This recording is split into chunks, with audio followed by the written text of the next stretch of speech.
안녕하세요. 지구과학 읽어주는 유쌤입니다. 지난 1강에서는 저희가 태양계 형성 과정하고 지구 내부의 에너지에 대해서 그래서 지각 연료량에 관련해서 우리가 공부를 했었습니다. 이번 2강에서는 지진파와 지진파 자료를 해석을 해서 진앙과 진원을 찾는 방법에 대해서 공부를 해보도록 하겠습니다.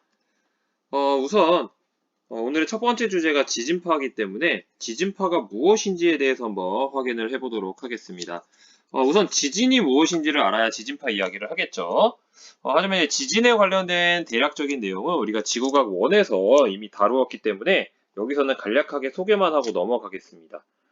지진이 우리가 발생하는 기본적인 원리를 이야기하면 항상 탄성파가 나와요. 그래서 지구 내부에 오랫동안 축적되어 왔던 탄성 에너지가 갑자기 방출돼서 지표면이 흔들렸다. 이렇게 이야기를 하고 있죠. 그래서 뭐 탄성 한계를 넘어가는 그런 에너지를 받으면 발생하는 게 지진이다라고 이야기를 하고 있습니다. 근데 이제 여기에서 지구과학 2에서는 중요한 게 지진이 뭐다 이거보다는 우리가 지진이 발생을 하면 지진파라는 게 생기는데 그거를 우리가 해석하는 데 중점을 두고 있어요. 그래서 지진에 대한 얘기는 이 정도로 넘어가고요. 우선 진원과 진앙이라는 용어를 한번 확인을 해볼게요. 자, 우선 진원이라는 거는요, 근본 원자 있죠, 한자에서. 그래서 지진이 최초로 발생한 지점입니다. 그러니까 진원은 보통 일반적으로 볼 때 지표면보다 좀 더 지하 깊숙이 들어가 있는 지점이라고 볼 수 있어요. 물론 아주 드물게 지표면, 거의 지표면에서 지진이 발생할 수도 있기는 하겠지만 그런 경우는 아주 드물기 때문에 일반적으로 진원은 보통 어느 정도 깊이 안에 들어가 있다고 볼 수 있고요. 그럼 진앙은 뭐냐면 진원에서 연직 방향으로 올라와서 지표면과 만나는 지점입니다. 자, 그림을 보시면 진원이 보이시죠? 여기에서 뭐 대략 제가 빨간색으로 선을 그은 이게 지표면이라고 한다면 지표면 방향으로 이렇게 수직하게 선을 그었을 때 만나게 되는 이 지점이 바로 진앙이 되는 거예요. 그래서 우리가 일단 지진파를 가지고 해석을 할 때 용어를 알아야 되기 때문에 진원과 진앙을 한번 체크해 주시고요. 자, 그러면 이제 우리가 꼭 알아야 되는 내용 중에 하나가 지진파가 뭐냐라는 거죠. 자, 진원에서 지진이 발생을 하는데 이때 에너지가 방출이 됩니다. 근데 이 에너지가 파동의 형태로 전파해 가는데 이거를 우리는 지진파라고 통칭해서 이야기를 하고 있어요. 자, 그런데 이 지진파는 종류가 하나만 있는 게 아니고 여러 가지가 있습니다. 우리가 지금까지 밝혀진 바에 의하면 크게 두 가지로 구분을 하는데 실체파하고 표면파로 구분을 해요. 자, 실체파하고 표면파인데 실체파는 뭐냐? 바로 지구 내부를 통과하는 파고요. 표면파는 지구의 표면을 따라서 이동을 하는 파입니다. 자, 그럼 실체파는 또 하나만 있느냐? 그렇지 않고요. 우리가 교육과정상에서 알아야 되는 실체파의 종류가 두 가지가 있어요. 여러분들이 이전에 이미 들어봤을 법한 파의 종류인데요. 바로 P파하고 S파입니다. 그래서 약자를 딴 거죠. 프라이머리 웨이브하고 세컨더리 웨이브인데 의미는 그거예요. 프라이머리니까 가장 처음이다. 세컨더리니까 두 번째다라는 뜻이죠. 그래서 지진이 발생했을 때 가장 먼저 도착하는 파다 이런 의미로서 우리가 P파라고 부르고요. 두 번째다라고 해서 S파라고 부릅니다. 자, 그러면 이 P파하고 S파를 조금 비교를 해볼 필요가 있어요. 왜냐하면 저희가 고등학교 때 교육과정상에서는 실체파에 좀 더 중점을 두고 우리가 설명을 합니다. 그래서 이 부분은 아주 자세하게 알아두셔야 되는데 두 파를 비교해서 이해를 하셔야 돼요. 우선 차이를 보자면 P파는요. 파의 진행 방향과 매질의 진동 방향이 일치합니다. 반면에 S파는요. 두 방향이 서로 수직이에요. 그림을 한번 볼게요. 자, 왼쪽 그림이 바로 P파인데요. 지진파의 진행 방향이 그림을 보시면 왼쪽에서 오른쪽으로 지금 가고 있죠? 이 빨간색으로 나와 있어요. 자, 근데 진동은 어떻게 한다? 매질의 진동 방향도 이쪽 방향, 이쪽 방향. 왔다 갔다. 그러니까 선으로 제가 연결해서 한번 그려보겠습니다. 갔다가 왔다가, 갔다가 왔다가, 갔다가 왔다가 이런 식으로 가는 거죠. 그럼 결과적으로 파의 진행 방향 혹은 반대 방향 이렇게 왔다 갔다 하면서 매질이 진동을 하고 있는 거예요. 그래서 그거를 방향이 일치한다라고 우리는 보통 이야기를 합니다. 반면에 S파는요. 이 그림상에서 보면 왼쪽에서 오른쪽으로 지진파가 진행을 하는데 실제로 매질은 어떻게 진동해요? 아래로 갔다가 위로 갔다가 아래로 갔다가 위로 갔다가 그러니까 결국에는 지진파의 진행 방향과 매질의 진동 방향이 수직인 상태가 되는 거죠. 그래서 P파와 S파의 가장 첫 번째 차이는요. 파의 진행 방향과 매질의 진동 방향이 일치하느냐 수직이느냐 요거에 따라서 첫 번째 차이점을 갖고 있어요. 그래서 요새는 잘 쓰지는 않지만 과거에는 그래서 뭐라고 썼냐면 한자를 써서 방향이 일치하니까 방향이 따라간다라는 의미로 따를 종자를 써서 종파라고도 얘기했고요. S파는 수직이다라는 뜻의 한자를 넣어서 횡파라고도 이야기를 했었습니다. 물론 요새는 한자를 잘 쓰지 않기 때문에 참고로만 하시면 될 것 같고요. 그 다음에 두 번째 차이는요. P파는 모든 종류의 매질을 다 통과할 수 있어요. 우리가 모든 종류의 매질이라고 하는 건 고체, 액체, 기체 이 세 가지를 이야기를 하는데 이 세 가지를 모두 통과할 수 있는 게 P파고요. S파는요. 오직 고체 상태의 매질만 통과를 할 수가 있습니다. 그래서 이게 두 번째 차이점이에요.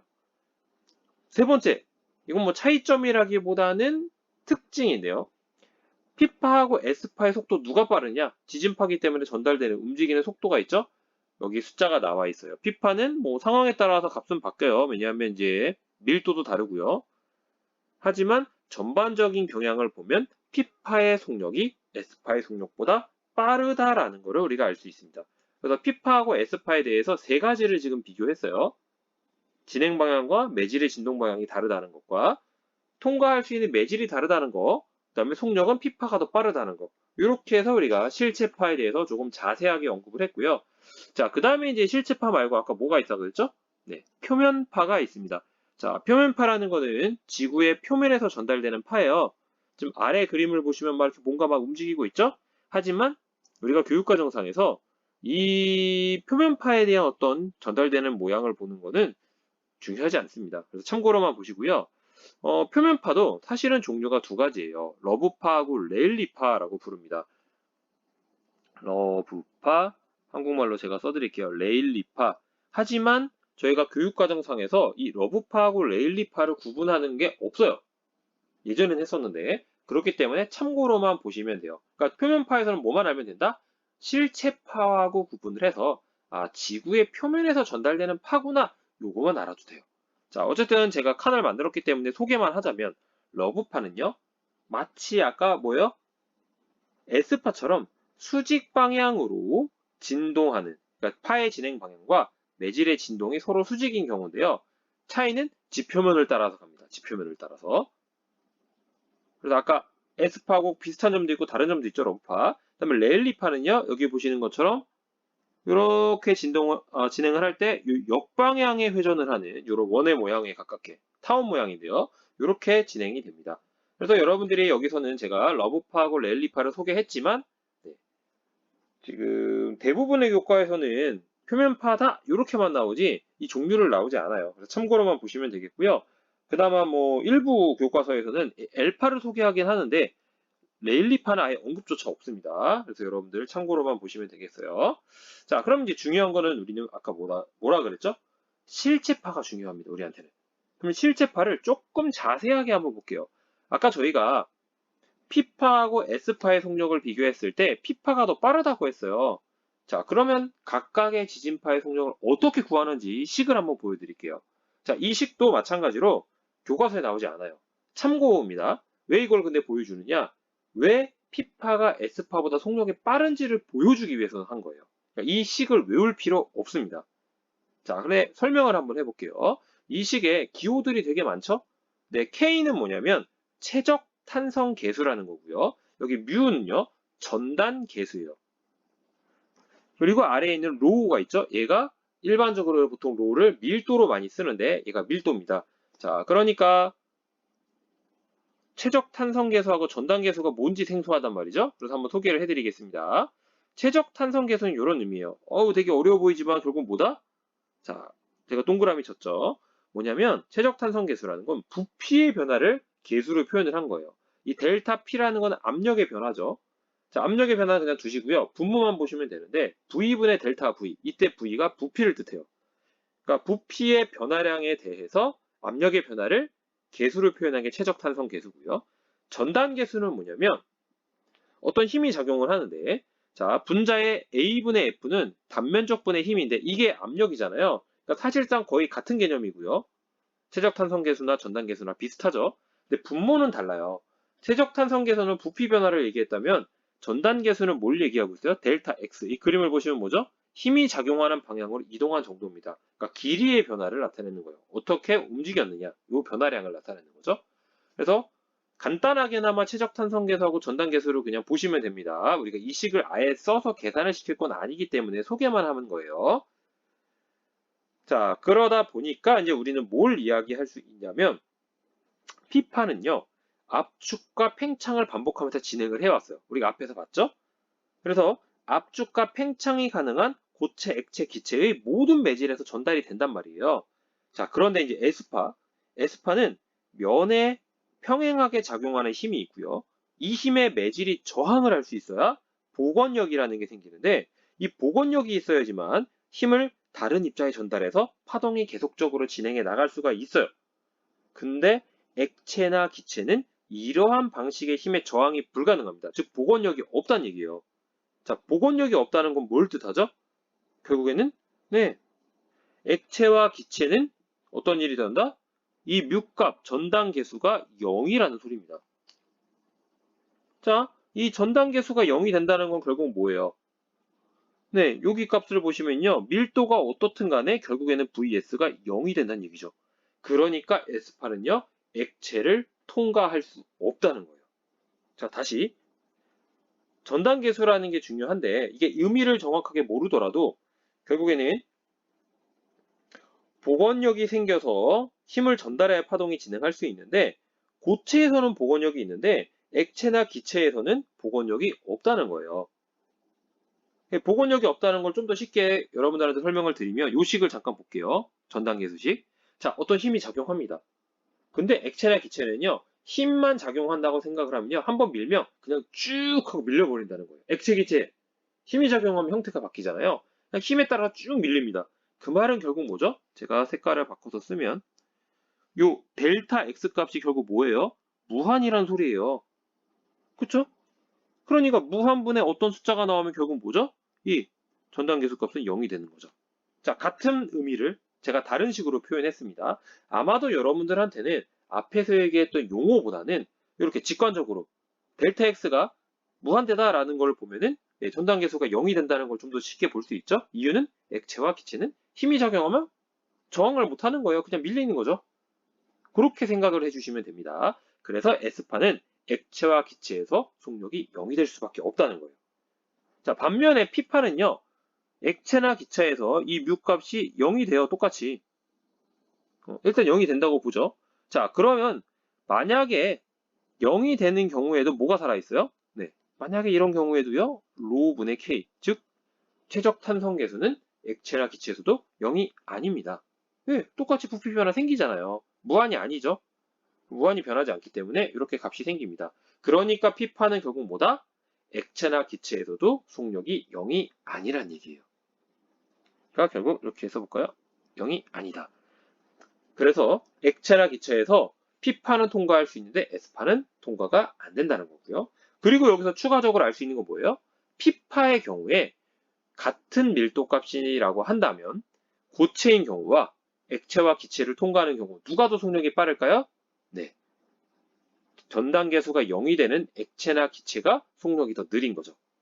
그래서 고체인 경우에 P파의 속력이 더 빨리 통과하게 됩니다. 더 속력이 크다는 겁니다. 같은 밀도값일 경우에 이렇게도 우리가 이야기할 수가 있어요. 자, 그러면 이제 이렇게 한번 생각을 해보죠. 거리에 따라서 우리가 에너지 변화하고 진폭 변화를 한번 생각을 해보죠. 자, 실제파하고 표면파의 그림을 이렇게 한번 그려봤어요. 왜 그러냐면 실제파는 지하 안으로 들어가죠. 그러니까 만약에 진원에서 지진이 발생을 해요. 그럼 그때 발생한 지진파는요. 모든 방향으로 전파가 됩니다. 그러니까 실제로는 9죠, 9. 하지만 지금 이 그림에서는 실제 파가 처음 시작하는 부분을 표면으로 잡아놨어요. 그러니까 이게 반구의 형태로 전달이 되겠죠. 반면에 표면파는요, 표면을 따라가요. 그래서 표면을 따라서 이렇게 가는데 아무리 그렇다 하더라도 두께를 가집니다. 왜냐하면 이게 진동하는 파잖아요. 이렇게 사실은 이렇게 진동을 하기 때문에 이 진동을 할 수 있는 면의 두께를 가져야 된단 말이죠. 그거를 우리는 D라고 지금 표현을 해놨고요. 대신 이 D라는 값은 굉장히 작은 값이겠죠. 자, 그래서 이때 단면적으로 우리가 어떻게 할 수 있냐면은 실제 파의 경우에는 사실은 구의 단면적이 4파이r 제곱인데 반구기 때문에 2파이r 제곱이 되고요. 표면파 같은 경우에는 옆면으로 전달되는 거죠. 이 표면을 따라서. 그러면 이 옆면의 길이는 원의 둘레가 바로 옆면의 가로 길이가 되죠. 그래서 2파이r. 그다음에 세로가 d니까 이런 식으로 우리가 표현을 할 수가 있습니다. 그러면 단위 면적당 에너지 변화는 어떻게 써요? 자, 여기 실제파 같은 경우에는 거리의 제곱에 비례해서 단면적이 나타나니까 단위 면적당 에너지는요, 결국에는 거꾸로 거리의 제곱에 반비례합니다. 반면에 표면파는요, 거리에 반비례하는 거죠. 거리, R에 대해서 나타나니까. 자, 근데 이제 진폭 같은 경우에는요, 어떻게 나오냐면, 진폭과 에너지는 우리가 배우지 않았기 때문에 그냥 제가 보여드릴게요. 에너지는 진폭의 제곱에 비례해요. 그러니까 진폭은 거리에 반비례. 진폭은 표면파의 경우는 거리의 제곱근에 반비례합니다. 그래서 이런 특징들이 있다라는 거 생각을 조금 해 주시면 좋을 것 같습니다. 자, 그러면 넘어가 볼게요. 그래서 우리가 이야기했던 것들을 한번 정리를 하면 P파, S파, L파 혹은 P파, S파, 표면파 이렇게만 우리는 정리하면 되는데 P파의 속력이 가장 빠르고요. 그 다음이 S파, 그 다음이 L파입니다. 그러니까 속력은 누가 빠르다? 네, 속력은 P파, S파, L파의 순입니다. 자, 그런데 진폭, 진폭은 누가 크다? L파가 더 크고요. S파가 중간이고요. 그 다음에 P파가 가장 작습니다. 그러니까 진폭이 크다는 건요, 그만큼 크게 흔들린다는 거니까 실질적으로 보면은 보편적으로 표면파가 도달했을 때 피해 정도가 더 크다는 거예요. 그러니까 좀 경향이 반대죠. 속력은 P파가 빠르지만 진폭은 L파가 크기 때문에 표면파가 크기 때문에 피해는 표면파에서 더 크게 나타난다는 겁니다. 자, 그래서 이게 우리가 지진파를 감지를 하게 되는데 우리가 지진 기록계를 이용해서 지진파를 감지를 해요. 지진 기록계라는 거는요, 고정되어 있는 바늘이 있고요. 그런데 만약에 땅이 흔들린다고 하면은 지진 기록계 자체가 흔들리죠. 그러니까 바늘은 고정이지 지진 기록계 자체가 흔들리니까 그거에 따라서 진동이 이런 식의 예를 들어서 이런 모양으로 기록이 됩니다. 이거를 우리는 지진 기록이라고 불러요. 자, 근데 이 지진 기록을 보면요. 우리가 앞에 위에 표에서 보는 것처럼 속력이 P파, 그 다음에 S파, L파의 순서이기 때문에 항상 P파가 먼저 도착합니다. 그 다음이 S파, 그 다음이 L파예요. 근데 이때 여기에도 살짝 잘 나와 있죠? 진폭이 누가 제일 크다? L파가 진폭이 제일 큽니다. 그리고 실제로 P파의 진폭은 가장 작습니다. 그러니까 순서, 도착 순서는요. P, S, L 순서죠. 근데 진폭은요. 누가 제일 크다? P파보다 S파가 크고 S파보다 L파가 크다. 이런 식의 진폭의 크기, 상대적인 크기를 갖고 있다라는 겁니다. 자, 그 다음에 이제 우리가 아주 자주 쓰게 되는 개념인데요. P파가 도착하는 시간과 S파가 도착하는 시간을 우리가 지진 기록계를 통해서 측정을 할 수가 있어요. 근데 이 두 개의 시간 차이를 우리는 PSC라고 부릅니다. 여기 PSC. 정의를 보면요.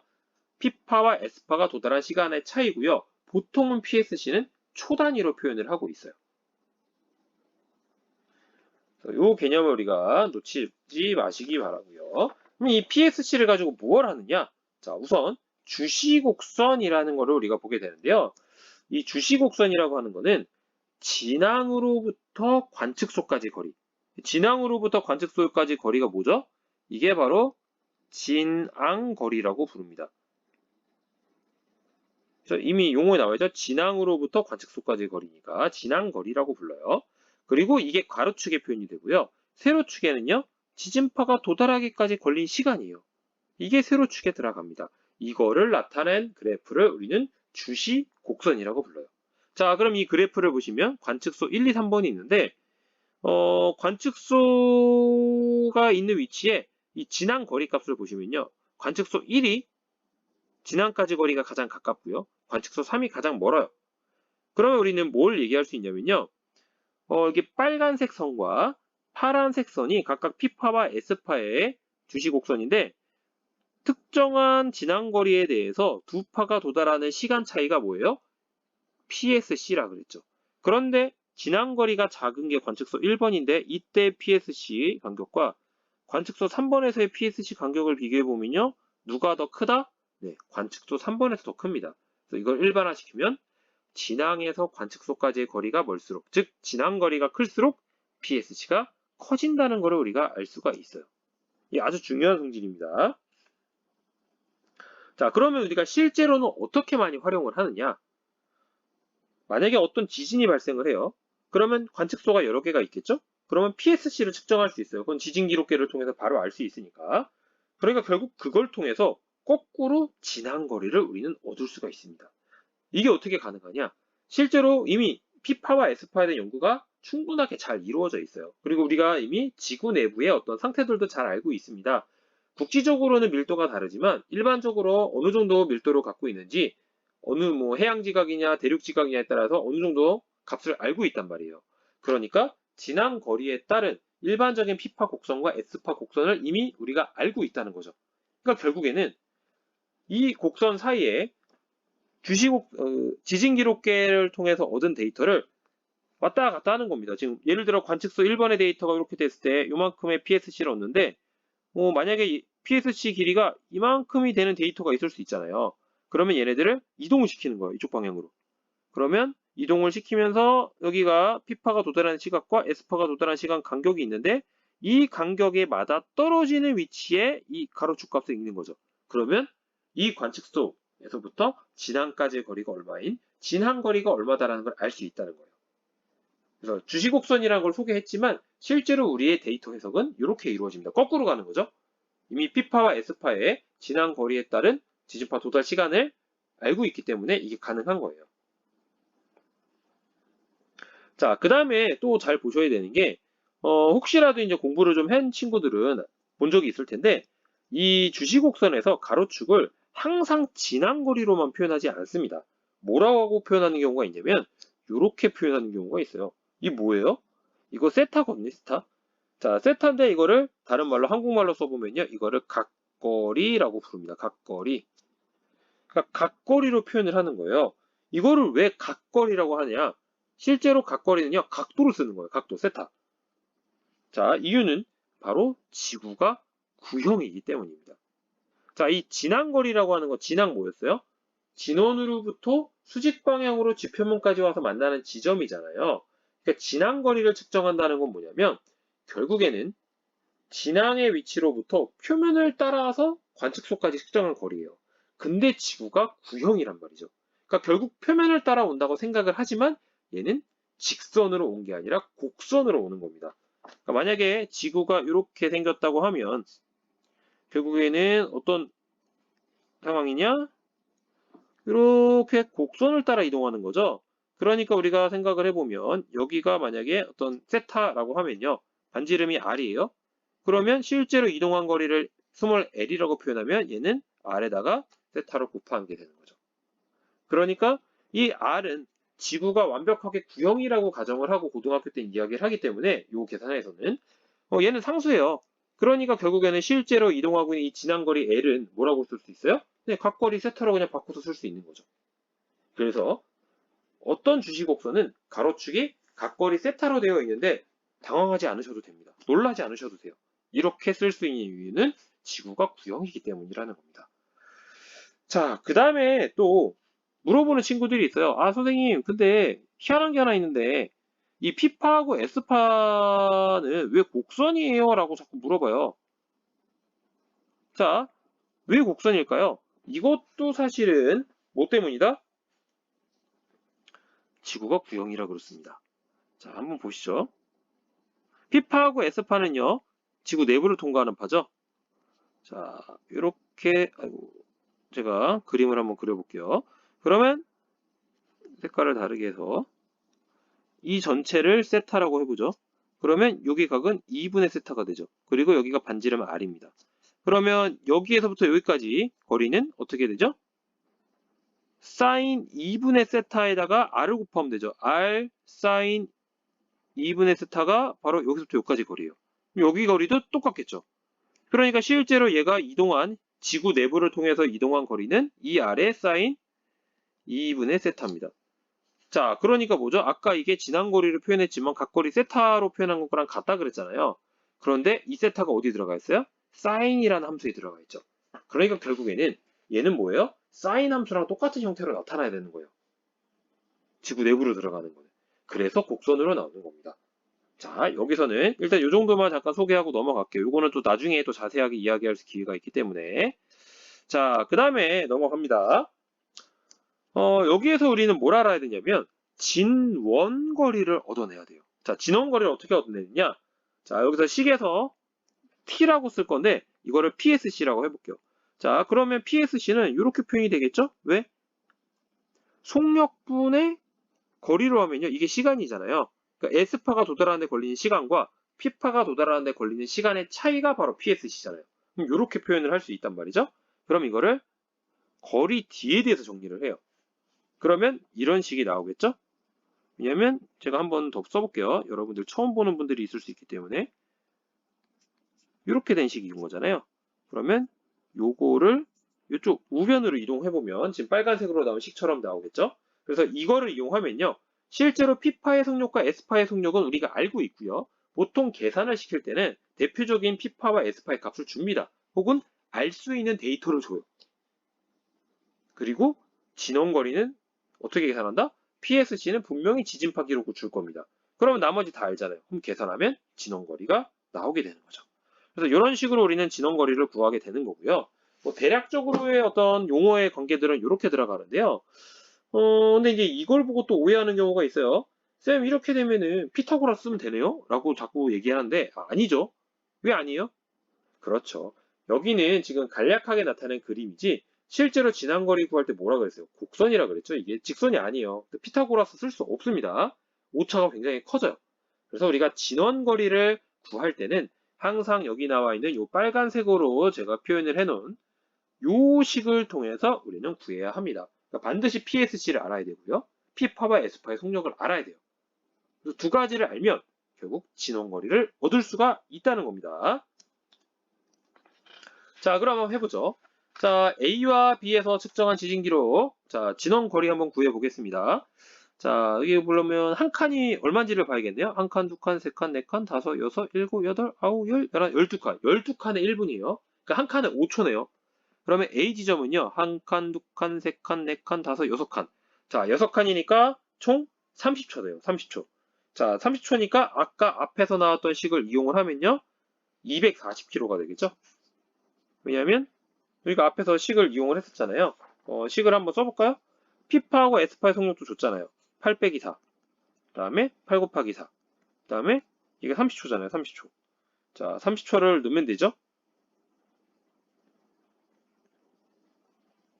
그러면 어떻게 되나요? 자, 밑에 4, 4, 8에 32.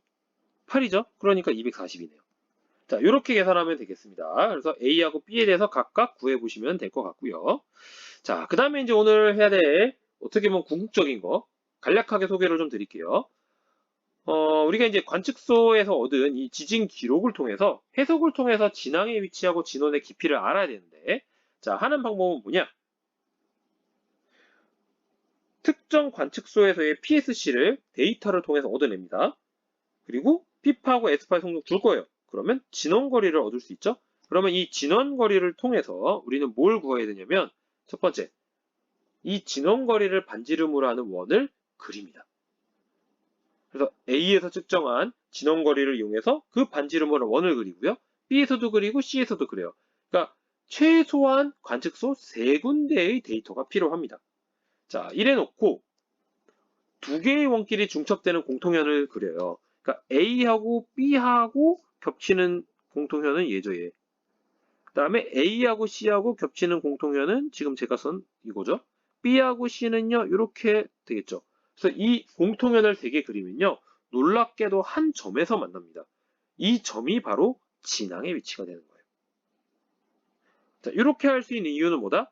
사실은 우리나라로 치면요, 관측소까지의 거리가 어마어마하게 멀지 않죠.